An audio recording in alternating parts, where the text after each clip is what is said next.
지난주에 이어서 교만에 대해서 저희가 계속 나누려고 합니다. 오늘은 교만의 세 가지 특징에 대해서 나누려고 합니다. 교만의 죄의 특징에 대해서 나누면서 성경에서 말하고 싶은 교만 또는 교만의 죄의 본질은 무엇인가, 또 교만의 죄가 얼마나 무서운 것인가, 이것들에 대해서 묵상하는 시간을 갖겠습니다. 지난주에 치명적인 죄 7가지의 교회사적인 정통과 의미와 저희가 좀 생각해야 될 부분은 지난주에 저희가 다뤘습니다. 지난주 설교를 못 들으신 분들은 지난주 설교를 좀 참조해서 들으시면 전체적으로 이 시리즈 설교를 이해하시는데 더 큰 도움이 되시리라 믿습니다. 18장 9절 말씀 저희가 읽고 또 말씀을 계속 나누겠습니다. 9절 함께 읽습니다. 시작. 자기가 의롭다고 생각하며 다른 사람들을 업신여기는 몇몇 사람들에게 이런 비유를 들려주셨습니다. 교만의 첫 번째 특징은 자기가 의롭다고 생각하는 것입니다. 자기가 의롭다라고 생각하는 것은 바리새인들의 특징이기도 하고 동시에 교만의 죄의 특징이기도 합니다. 이 표현은 교만을 가장 잘 표현해 주는 구절이기도 하면서 가장 반신앙적이고 반그리스도적이고 반성경적인 표현이다라고 강조를 할 수 있겠습니다. 여러분, 교만한 사람 한번 또 올려보십시오. 어떤 모습이 기억이 나십니까? 잘난 척하고 절대 먼저 잘못했다고 얘기하지 않고 맨날 자기가 옳다고 주장하고 그런 모습 떠오르지 않으세요? 왜냐하면 자기가 늘 옳다고 생각하고 있기 때문이에요. 내가 절대로 틀릴 리가 없다라고 생각하고 있기 때문이에요. 교만한 사람이 있는 곳에 늘 싸움이 있어요. 교만한 사람은 이렇게 별명을 붙일 수 있습니다. 교만한 사람은 싸움꾼이에요. 가는 곳마다 싸움이 일어나고 바람잘 날이 없어요. 양보하는 법이 없고 먼저 가서 잘못했다라고 얘기하는 법이 없어요. 여러분, 교회에 싸움이 일어나면 한번 보십시오. 교회 싸움이 일어나면 끝까지 가요. 법원까지 가야 끝이 나요. 근데 법원에 가서 끝이 나냐? 법원에 가서도 끝이 안 나요. 판사가 당신이 잘못했습니다 라고 얘기하면 그걸로 끝이 나느냐? 절대로 그렇지 않아요. 법원에 그렇게 판사가 판결을 내렸지만 그 사람의 속으로는 뭐라고 생각하냐 하면 아니야, 법이 잘못돼서 그래. 하나님은 내 편이야. 나는 내가 옳다고 믿어 라고 얘기한다고요. 그게 신앙이라고 생각하고 그게 믿음이 좋다라고 착각을 해요. 여러분, 그거는 신앙이 좋은 것도 아니고 믿음이 좋은 것도 아니에요. 그것은 교만하기 때문이에요. 여러분, 신앙이 좋은 교회, 믿음이 좋은 사람들이 모이는 곳에 가보세요. 절대로 법원까지 가지 않아요. 교만한 사람들이 모이는 곳에 싸움이 생기면 법원까지 간다고요. 믿음이 좋은 결과가 아니라 교만하기 때문에 싸움이 끝나지 않은 거예요. 바리새인들은 자기가 의롭다라고 생각을 하는 사람들이에요. 지난주에도 잠깐 서두를 나눴지만 다른 번역에서는 자기를 의롭다라고 믿고 또는 스스로 의롭다 확신하고 이렇게 번역을 해요. 더 우리 마음에 와닿는 것 같아요. 좀 더 영적인 의미를 명확히 하기 위해서 가운데 단어를 빼보면 더 명확해져요. 자기를 의롭다고 믿고 의롭다고를 빼면 자기를 믿고가 돼요. 스스로 의롭다고 확신하고 의롭다고를 빼면 스스로 확신하고가 돼요. 결국 자기가 의롭다라고 생각하는 것은 자기를 믿는 것이고 스스로를 확신하는 게 돼요. 여러분, 뭐예요? 바리새인들은 하나님을 믿는 것 같았지만 결국은 자기를 믿는 것이고 자기를 확신하는 거예요. 여러분, 이것은 성경이 우리에게 말씀해 주는 신앙이 아니에요. 우리의 신앙은 무엇인가 하면 우리를 믿는 신앙이 아니라 예수 그리스도를 믿는 신앙이에요. 우리가 믿는 믿음은 무슨 믿음이냐 하면 예수 그리스도가 십자가에서 죽고 부활하신 그 능력을 믿는 믿음이 그리스도를 믿는 믿음이고 성경이 우리에게 가르쳐준 믿음이라고요. 그래서 자기가 의롭다라고 생각하는 것이 성경에서 나오는 표현 중에 가장 반성경적이고 반신앙적이고 반그리스도적이다라는 표현이에요. 우리는 자기를 확신하는 사람들 아니에요. 우리의 의지를 믿고 사는 사람들 아닙니다. 우리는 예수님 믿고 사는 사람들이에요. 하나님의 약속을 확신하며 사는 사람들이에요. 여러분, 다른 번역에는 더 재미있게 번역을 했습니다. 자기네만 옳은 줄 믿고, 가운데 빼볼까요? 자기네만 믿고, 자기만 믿고 사는 거예요. 그래서 여러분, 교만의 죄는 좀 잘난 척하고 다른 사람한테 우기고 좀 뻣뻣하게 굴고 이것이 아니라 교만의 죄의 본질은 내가 하나님이 되려고 하는 것이에요. 성경이 우리에게 말하려고 하는 교만의 죄의 본질은 무엇이냐? 자기 스스로가 하나님이 되려고 하는 것, 다시 말하면 우상 숭배예요. 우상 숭배 중에서도 가장 교묘하고 가장 치밀하고 가장 숨어있는 우상 숭배예요.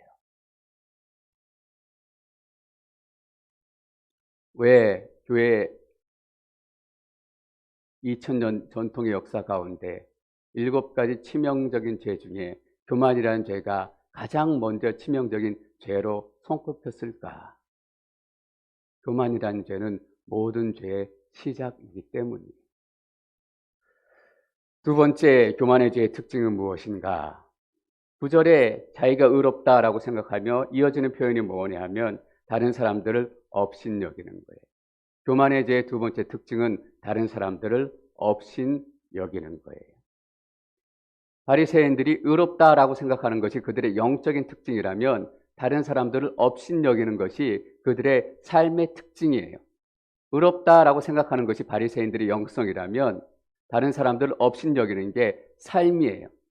여러분, 영성보다는 삶이 먼저 보여요. 그래서 우리가 교만이라는 것을 생각할 때 업신여기는 게 먼저 떠오르죠. 사실 무시하는 거, 깔보는 거. 왜냐하면 이게 삶에 구체적으로 드러난 모습이기 때문이에요. 성경에서 교만이라는 단어를 찾아보면 늘 교만이라는 단어와 짝을 이뤄서 자주 등장하는 표현들이 있습니다. 이런 단어들이에요. 교만과 고집, 과시, 자랑, 학대, 폭력, 거만, 오만, 이런 단어예요. 다른 사람들 업신여긴다, 오만하다, 거만하다, 폭력을 쓴다, 자랑한다, 비웃는다. 첫 번째, 자기를 옳게 생각하고 여기에 이어지는 두 번째 특징이 다른 사람을 업신여기는 거 당연한 거예요. 내가 옳다라고 생각하고 나만 바르다라고 생각하면 다른 사람들을 자연적으로 업신여기게 돼 있어요. 다른 사람들을 깔보게 돼 있어요. 왜냐하면 나만 옳으니까, 내가 하나님 돼 있으니까. 우리가 몇 주 후에 시기 질투에 대해서도 다루게 될 거예요. 시기 질투는 뭐냐면 사촌이 땅을 사면 배가 아파요. 김집사가 명품백을 들고 오면 배가 아픈 거예요. 근데 시기 질투의 죄는 내가 그 땅을 나도 사면 일단 배 아픈 건 가라앉혀요. 그 명품백을 나도 사면 급하게 배 아픈 건 가라앉는다고요. 근데 교만의 죄는 그게 아니에요. 사촌이 땅을 사면 그 땅을 사는 것으로 만족된 것이 아니라 내가 그거보다 더 좋은 땅을 사야 돼요. 그래서 내 사촌을 무시하고 깔봐줘야 돼요. 그게 교만이라고요. 김집사하고 똑같은 명품백을 가져서는 안 돼요. 김집사보다 더 많은 명품백을 갖고 더 좋은 명품백을 딱 들고 와가지고 김집사를 눌러줘야 돼요. 그게 교만이에요. 교만의 목표는 부자가 되는 게 아니라 더 부자가 되는 거고, 더 많이 갖는 거고, 더 좋은 직장 갖는 거고, 더 좋은 차를 갖고서 다른 사람은 깔보고 멸시하고 업신여기는 게 교만한 사람이 추구하는 행복과 기쁨이라고요. 어떤 신학자가 이런 얘기했어요. 자신의 기쁨과 만족을 위해 다른 사람을 업신여기는 것이 교만의 죄다. 여러분, 교만이 얼마나 끔찍한 죄예요. 내가 즐기기 위해서, 내가 만족하기 위해서 다른 사람들을 업신여기고 멸시하고 그 가운데서 내가 기쁨을 찾는 거예요. 11절 계속 읽어보겠습니다. 11절 시작. 바리새파 사람은 서서 자신에 대해 이렇게 기도했다.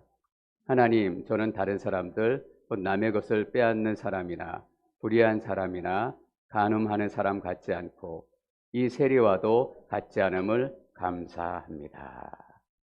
바리새인의 기도는 기쁨의 기도요, 감사의 기도처럼 보입니다. 근데 바리새인의 기도에는 하나님은 없어요. 바리새인도 감사하고 크리스찬도 감사하고 세상의 모든 사람들이 다 감사해요. 근데 크리스찬의 감사와 세상의 감사의 차이점은 무엇인가? 크리스찬의 감사에는 하나님이 있다라는 거예요. 하나님이 있을 뿐만 아니라 하나님이 중심이에요. 근데 11절의 바리새인의 감사의 기도를 보세요. 하나님은 어디 가고 없고 오직 바리새인 나밖에 없어요. 내가 다루고 내가 금식하고 내가 11조하고 나예요. 감사의 중심에 나밖에 없는 거예요. 왜 바리새인의 감사의 기도에는 자신밖에 없을까? 하나님이 빠졌을까? 자기도 알지 못하는 사이에 자기 자신이 이미 하나님이 돼 있기 때문이에요. 바리새파 사람은 서서 자신에 대해 이렇게 기록했다라고 번역이 되어 있어요. 어떤 신학자는 원문을 그대로 직역해서 이렇게 번역하기도 해요. 바리새파 사람은 서서 자신에게 기도했다. 원문에 직역하면 그런 뜻이에요. 그렇게까지 번역할 필요가 있을까? 이런 얘기도 있지만 예수님께서 바리새파인의 기도를 구체적으로 여기 가운데 기록한 예수님의 마음은 명확해요. 바리새인의 감사는 감사가 아니다. 이 기도는 기도가 아니다라는 것을 보여주기 위해서 이 기도를 구체적으로 분명하게 기록하신 거예요. 여러분 잘 이 뉘앙스를 보세요. 다른 사람과 같지 않아서 감사하고 강도와 같지 않아서 감사하고 세리와 같지 않아서 감사합니다. 바리새인의 기도 안에는 하나님에 대한 드림도 없고 세리를 향한 긍휼함도 없고 하나님 앞에 낮아짐도 없는 감사예요. 오직 자기만 있는 감사예요. 드림이 없는 감사, 긍휼함이 없는 감사, 낮아짐이 없는 감사. 여러분 제가 조금 전에 교만이라는 단어와 짝을 이루는 그 말들을 읽어드렸습니다. 다시 한번 읽어드릴게요. 교만과 고집과 과시와 자랑과 학대와 폭력과 거만과 오만. 여러분 바리새인의 감사는 어떤 감사냐 하면 과시의 감사예요. 바리새인의 감사는 폭력의 감사예요. 감사하고 있지만 세리를 폭력으로 바리새인의 감사는 거만의 감사예요. 바리새인의 감사는 오만함의 감사예요. 바리새인의 감사는 어떤 감사인가? 바리새인의 감사는 업신여김의 감사예요. 바리새인의 감사는 이 감사 기도를 통해서 세리를 업신여기고 강도를 업신여기고 간음하는 사람들을 업신여기는 거예요. 업신여김의 감사, 차별의 감사예요. 이전에 어떤 집사님 얘기 한번 말씀드렸던 기억이 나요. 뭐 좀 된 얘기지만 그 집사님이 애들 공부 안 하고 게으르고 잠만 잘 때 그 애들을 데려다가 LA 다운타운에 홈리스촌으로 데려간대요. 그리고 홈리스촌에 누워있는 거기를 쭉 차 타고 돌면서 애들한테 이렇게 얘기한대요. 너희 잠만 자고 게으르고 공부 안 하면 저 홈리스처럼 된다? 너희 고마운 줄 알아? 이렇게 얘기한대요. 그 아이들이 어떻게 기도하겠어요? 하나님, 저 홈리스와 같지 않음을 감사합니다. 한편으로 감사 기도를 하지만 한편으로 어떻게 생각하겠어요? 저 홈리스들은 게으르고 공부 안 하고 자기 멋대로 살았기 때문에 저렇게 홀대받고 업신여김 당하고 멸시받는 건 당연하다라고 생각하지 않겠어요? 바리새인의 감사 기도가 그런 거예요. 여러분 미국 땅에 얼마나 많은 사람들이 주일 예배에 감사하며 하나님께 이거 주셔서 감사합니다. 다른 사람과 달라서 감사합니다. 그 감사 기도 드리는 줄 아세요? 그렇게 감사 드리고 나서 흑인들을 차별한다고요. 그렇게 감사 기도 드리고 나와가지고 자기보다 돈 없는 사람들을 차별한다고요. 왜 그런지 아세요? 그 감사에 하나님은 빠지고 자기밖에 없기 때문이에요. 오만의 감사를 드리고 업신여김의 감사를 드리고 차별의 감사를 드리기 때문이에요. 여러분 그런데 문제는 뭐냐면 우리의 감사도 늘 그런 수준에 머물러 있다는 겁니다.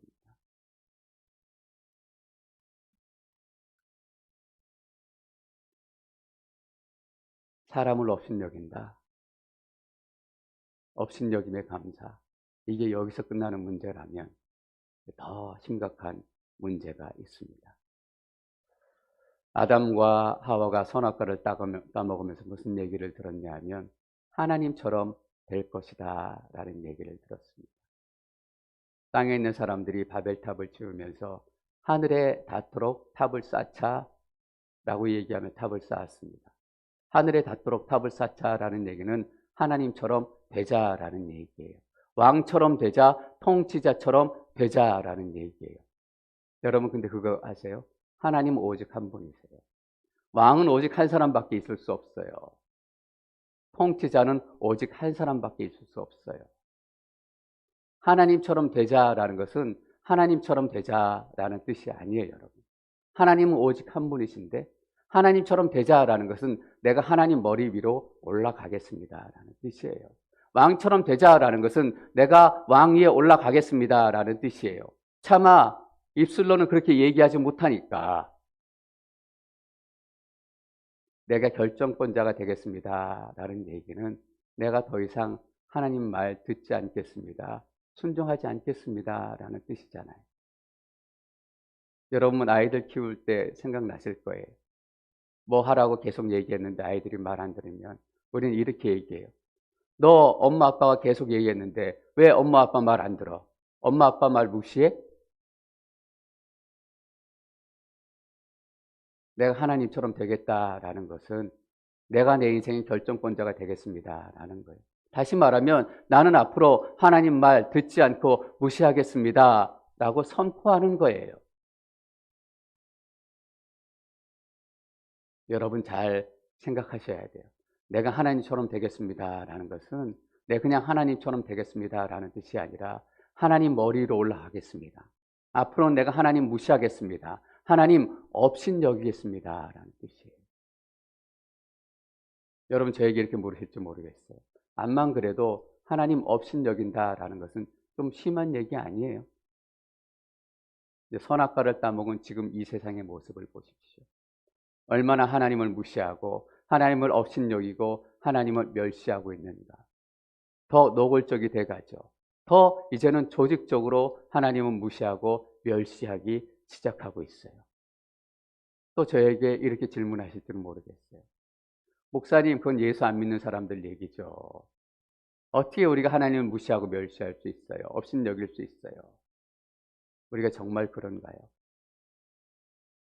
우리가 마음에 드는 거, 좋은 것만 하나님 말씀에 순종하잖아요.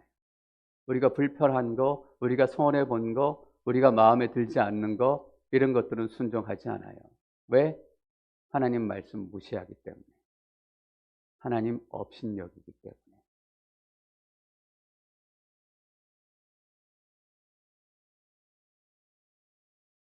교만함의 두 번째 특징, 다른 사람들을 업신여긴다라는 것은 뭐냐면 하나님을 업신여기는 데까지 가는 거예요. 여러분, 내가 사람들을 무시하는 습성이 있고 무시하는 습관이 있다, 이런 분들은 특별히 조심하셔야 돼요. 습관적으로 다른 사람들을 깔보고 습관적으로 다른 사람들을 무시하고 업신여기는 분들, 내가 사람들을 무시하다가 결국에는 하나님 무시하게 될지도 모른다, 이런 의미에서 조심하라는 것이 아니라 사람들을 무시하는 사람은 이미 그 마음속에서 하나님을 무시하고 있다라는 거예요.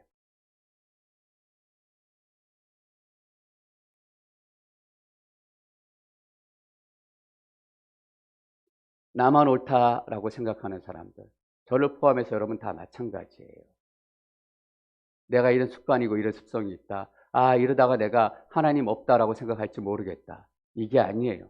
이게 습관적으로 내 삶 가운데 교만의 형태로 자리 잡혀 있다면 이미 나는 나를 섬기고 있고 내가 내 하나님이 되겠다라는 삶을 살고 있는 거예요.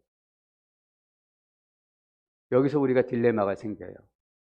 누가 보기에도 신앙이 좋아 보이고 사역자고 임직자고 팀장이고 목사고, 근데 내가 보기엔 너무나 교만해 보여요.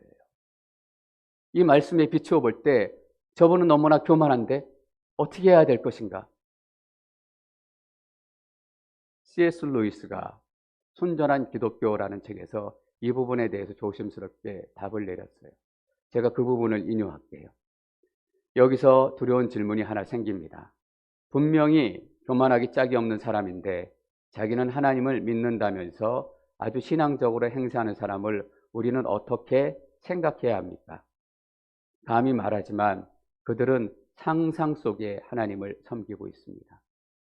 이론적으로는 자기들이 하나님 앞에서 아무것도 아닌 존재임을 인정하지만 실제로는 이 헛개비 하나님이 자신들을 다른 모든 사람들보다 훨씬 낮게 여기며 인정해 준다고 늘상 생각합니다. 그러니까 뭐예요? 자기가 의롭다라고 생각하는데 누가 의롭다라고 인정해 주냐 하면 헛개비 하나님이 의롭다라고 인정을 해 주는 거예요. 즉 하나님께 상상 속에 겸손을 1달러어치 지불하고 동료 인간을 향한 교만은 100달러어치나 얻어내는 거예요. 저는 그리스도께 말씀하신 바 그를 전파하고 그의 이름으로 귀신까지 쫓아냈으면서도 마지막 날에 결국 너희를 도무지 알지 못한다는 말을 듣게 될 자들이 바로 이런 사람들이 아닐까 생각합니다. 여러분, C.S. 루이스의 이 조언을 쉽게 풀어서 얘기하면 이런 거예요.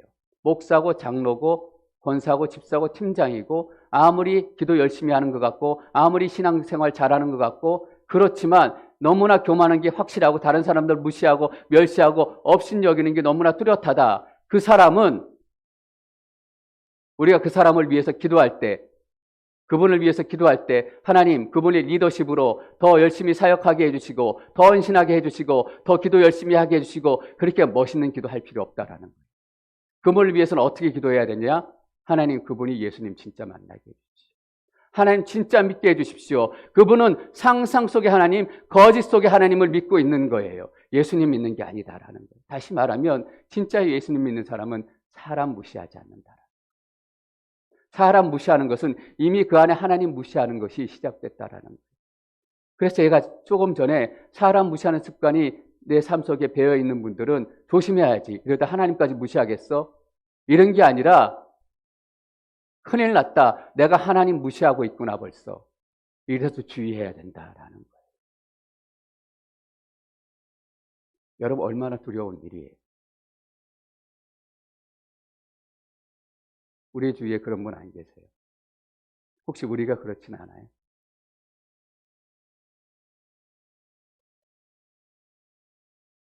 (10절) 말씀 계속 읽겠습니다. 10절 시작. 두 사람이 기도하러 성전에 올라갔다. 한 사람은 바리새파 사람이었고 또 다른 사람은 세리였다. 교만의 세 번째 특징. 교만은 때와 장소를 가리지 않고 우리를 공격한다. 교만은 가장 강할 때 우리를 공격한다라는 겁니다. 비유에 나오지만 이 바리새인이 어디에 가는 길이에요? 기도하러 가는 중이었어요. 명품 사러 쇼핑하러 가는 것도 아니고 한잔하러 놀러 가는 것도 아니고 친구들 만나서 수다 떨러 가는 것도 아니었어요. 기도하러 가는 거예요. 그리고 어디로 가요? 성전에 가는 길이었어요. 하나님 앞에. 교만의 죄는 어떤 죄냐? 하나님 앞에 얼굴을 뻔뻔하게 들고 얼굴색 하나도 변하지 않고 짓는 죄가 교만의 죄예요. 욥기 1장에 보면 하나님께서 하늘에서 어전회의를 여세요. 하나님과 하나님의 아들 천사들이 나와요. 천사들이 나오는데 거기 누가 따라 나오냐 하면 사단이 같이 어전회의에 나와요. 뻔뻔하게 얼굴을 들고 하나님 어전회의에 얼굴을 들고 나온다고요. 자기가 얼마나 교만한지도 모르고 얼마나 창피한지도 모르고 얼마나 부끄러운지도 모르고 교만의 죄라는 게 이거예요.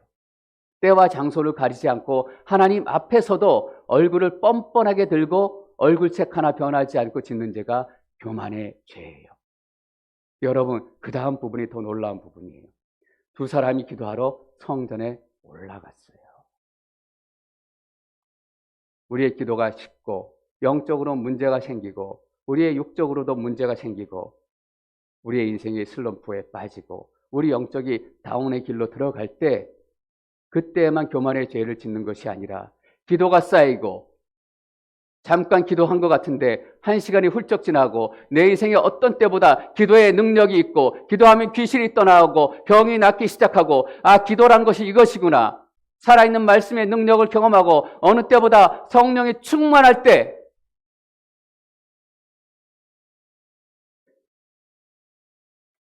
어디를 봐도 더할 나위 없이 좋아 보일 때 내 인생이 치고 올라갈 때 이때 팽팽한 줄이 끊어지는 것처럼 탁 끊어지게 만드는 것이 교만이에요. 그래서 이 교만의 죄가 치명적으로 무서운 거예요. 우리가 영적으로 최고로 치고 올라갈 때 더 이상 나는 무너지지 않을 거야. 이럴 때 탁 깨지는 게 교만의 죄라고요.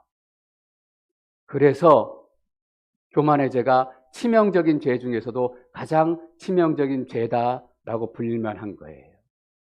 여러분, 가장 완벽한 영적인 존재였던 천사가 가장 완벽한 환경이었던 하늘에서 이 교만 때문에 가장 완벽한 순간에 떨어졌어요. 아담과 하와를 보세요. 가장 완벽한 에덴 동산에서 가장 완벽한 순간에 무너졌던 게 바로 이 교만의 죄예요. 여러분, 다윗이 언제 무너졌는지 아세요? 하나님께서 모든 전쟁에서 나를 승리하게 해주셨습니다. 사무엘하 23장에서 그렇게 노래해요. 하나님 나의 바위시오 산성이시오 피난처이십니다 하고 노래해요. 모든 것이 이보다 더 좋을 때가 없어요. 모든 전쟁에서 이기고 하나님을 찬양하는 그 순간, 근데 그때 다윗이 무너져요. 내 힘이 얼마나 강한가, 내 군대가 얼마나 많은가 자랑하고 싶은 생각이 드는 거예요. 그래서 요압 장군에게 명령을 내려요. 내 군대가 얼마나 강한지 이스라엘을 다 돌아내면서 인원수를 세봐라. 가장 영적으로 치고 올라왔을 때, 그래서 교만의 죄가 두려운 거예요. 치명적인 거예요. C.S. 루이스의 글을 한 번 더 인용하고 싶어요. C.S. 루이스의 다른 책 중에 스크루테이프의 편지라는 책이 있어요. 내용이 마귀들이 크리스찬의 회심과 신앙을 방해하기 위해서 전략을 짜고 회의하는 그런 내용이에요. 물론 C.S. 루이스가 가상으로 이렇게 꾸민 편지의 내용이지만 너무 우리 신앙의 핵심을 전곡으로 찌는 내용들이 들어가 있어요. 크리스찬이 회심을 해서 어느 정도가 지나고 신앙생활을 하는데 그 크리스찬이 더 이상 자신만만한 약속들을 남발하지 않는 거예요. 하나님 선한 일만 하겠습니다 라는 기도를 막 또 남발하지 않는 거예요. 거창한 은혜를 더 이상 얘기하지 않아요. 오늘 하루 살아갈 은혜 주십시오 이것만 얘기하는 거예요. 그러니까 마귀들이 큰일 났다, 긴박한 상황이다 라고 대책회의를 시작했어요. 왜냐하면 이 사람이 진짜 크리스찬이 됐기 때문에. 여러분, 우리는 막 어마어마한 약속을 남발하고 하나님 커다란 은혜 주십시오 막 남발해야 진짜 크리스찬이 된 것 같죠? 아니에요. 약속의 남발이 사라지고 하나님 올 하루 주실 은혜 내게 주십시오 라는 게 진짜 크리스찬이 된 거예요. 그래서 이 마귀들이 바짝 긴장해가지고 그럼 어떻게 할 거냐, 어떻게 무너뜨릴 거냐 회의가 열린 거예요. 고참 마귀가 신참에게 이렇게 조언을 해줘요. 그 사람한테 가서 내가 겸손해졌구나 이 사실에 관심을 갖도록 해라 라고 조언을 해요. 그런 건 인간 스스로 그것을 가졌다라고 의식하는 순간 위력이 떨어지는 법이야. 겸손이란 건 더 그렇지. 그리고 그 크리스찬 마음이 진짜 가난해진 순간, 여러분 진짜 크리스찬 마음이 가난해진 순간이 어떤 순간이냐면 크리스찬이 영적으로 올라가고 최고의 영광을 누리는 순간이에요. 크리스찬 마음이 진짜 가난해진 순간을 잘 포착해서 세상에 내가 이렇게 겸손해지다니 이런 만족감을 슬쩍 넣어줘라. 그러면 자신이 겸손해졌다는 교만이 그 마음에 들어오기 시작할 것이다. 그런데 그 크리스찬이 이걸 눈치채고 이러면 안 되지, 내가 교만해지면 안 되지, 내가 교만을 꺾고 내려야지 이렇게 마음을 다잡으려고 하면 내가 이런 시도를 하고 있구나 이런 생각을 또 집어넣어라. 그리고 그 사실을 자랑스러워하게 생각해라. 그리고 이렇게 조언을 덧붙여요.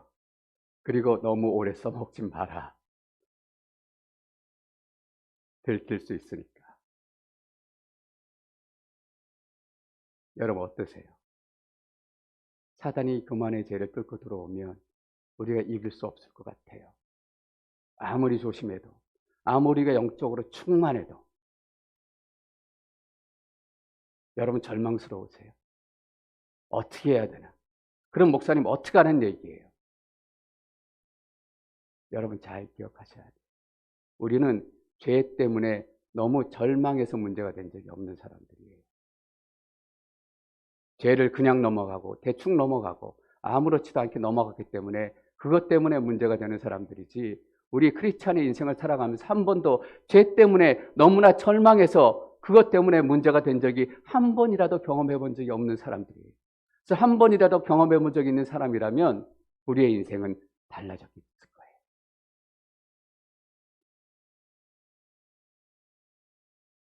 사세기의 사막의 효부들이 사막에 나가서 하나님을 더 만나기 위해서 아무것도 없는데, 그런데 하나님을 더 깊이 만나지 못하는 것. 왜 하나님을 더 깊이 만나지 못할까? 무엇 때문일까?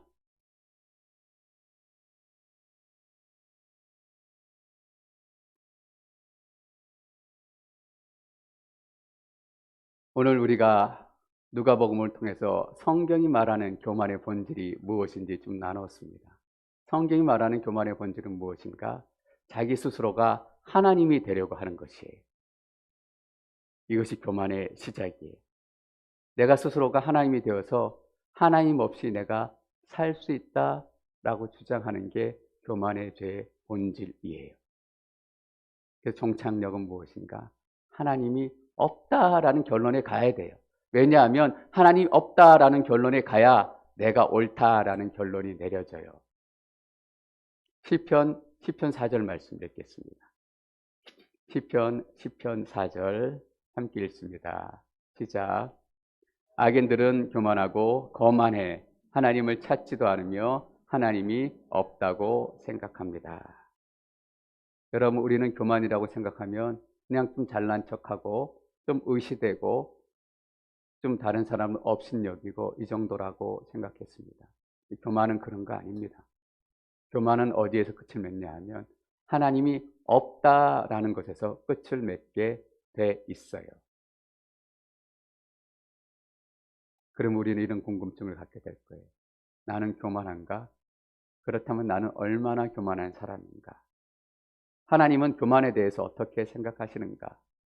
내가 교만한 사람이라면 나는 이 교만을 어떻게 다루어야 할 것인가? 다음 주에 그 해결책에 대해서 계속해서 나누도록 하겠습니다. 함께 오늘 말씀을 기억하며 기도하기를 원합니다. 여러분, 오늘 우리 절망하며 기도하십시다. 죄 때문에 절망한 적이 언제 있습니까?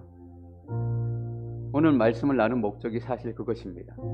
교만의 죄 앞에 우리가 할 수 있는 것이 없다라는 것을 우리가 함께 깨닫고 싶었습니다. 우리가 자신이 당당하게 나는 교만하지 않을 수 있어. 나는 어떤 교만이 찾아와도 이길 수 있어. 여러분, 과연 그럴까요? 우리의 인생의 정점에서 우리의 영성과 우리의 상황이 최고점에 이르렀을 때도 우리는 쉽게 교만에 무너질 거예요. 여러분, 우리 이렇게 기도하십시다. 하나님, 맞아요. 우리는 무너지고 말 거예요. 우리는 죄 앞에 너무나 무력해진 존재입니다.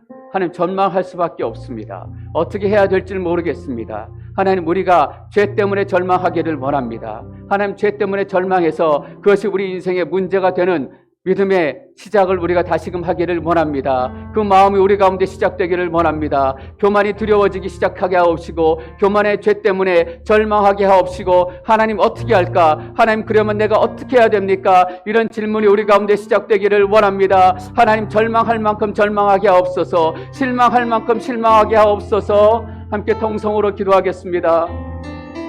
하나님, 우리는 왜 이렇게 자신이 있는지 모르겠습니다. 바리새인들처럼 스스로를 확신하며 살아가고 있고 자기 자신을 믿는 믿음을 가지고 살아가고 있기 때문입니다.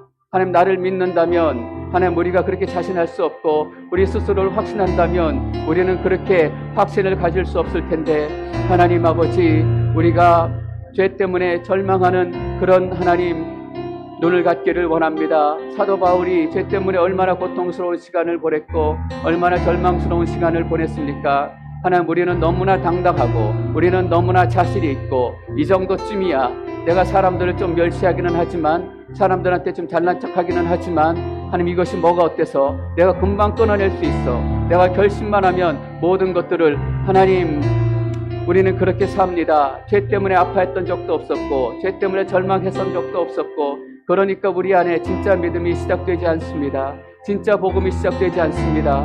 살아계신 하나님, 우리 안에 그 절망이 시작되기를 원합니다. 우리가 어떻게 해야겠습니까? 어떻게 하란 말입니까? 우리 안에 소망도 꿈도 희망도 없습니다. 우리 힘으로 이길 수 없는데, 우리의 능력으로 이길 수 없는데, 그렇다면 우리가 무엇을 해야 하는지요? 살아계신 하나님, 아는 척하는 것도 지쳤습니다. 하나님, 모른 척하는 것도 지쳤습니다. 괜찮은 척 한 척 하는 것도 지쳤습니다.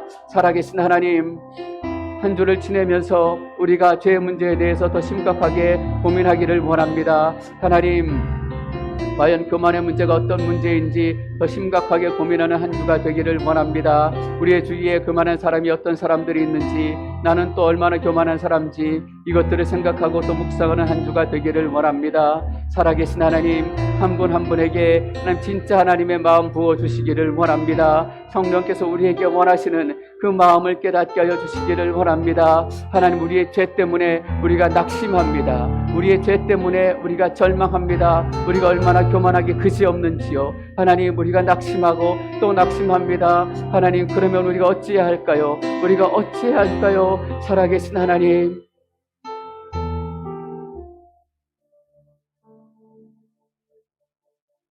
하나님, 우리가 정직하게 성령 안에서 우리에게 질문을 던지지 않을 수 없습니다. 오늘 말씀을 듣고 보니 우리가 도저히 교만의 죄를 이길 수도 없고 피할 수도 없고 절망스러울 수밖에 없습니다. 그렇다면 도대체 우리가 어떻게 해야 하는 것입니까? 무엇을 할 수 있는 것입니까? 우리는 쓰러지고 또 쓰러지고 또 쓰러질 것인데, 하나님, 그러나 우리가 죄 때문에 절망하는 그 시작점에 서기를 원합니다. 하나님, 그 고통은 더 큰 고통으로 가는 길이 아니라 하나님께서 우리 인생의 짐을 벗겨주는 새로운 시작임을 우리가 깨닫는 출발이 되기를 원합니다. 복음이 무엇인지, 구원이 무엇인지, 믿음이 무엇인지 하나님, 그것을 아는 공동체 되게 하옵소서. 구원받는 믿음을 갖게 하옵소서. 예수님의 이름으로 기도드립니다. 아멘.